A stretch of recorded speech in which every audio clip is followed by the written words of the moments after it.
Simula elementarya, simula sekundarya, hanggang kolehiyo, ginamitan ko ng diskarte. Hindi man po nakaakyat ang magulang ko sa entablado nung nag-aaral ako, sino mag-aakala? Yung unang akyat nila sa entablado, para parangalan ako bilang #1 city councilor dito sa Luzon na Caloocan.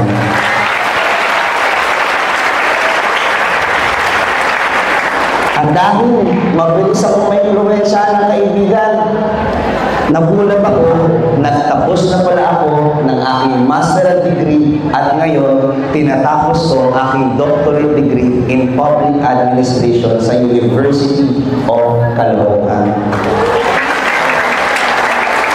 Bakit ko dito sinasabi sa inyong lahat? Kasi po, naniniwala po ako, di ba, nag-trending yung nakaraan, kung diskarte ba o diploma. Para sa akin po, dapat diskartehan nyo ang diploma ninyo.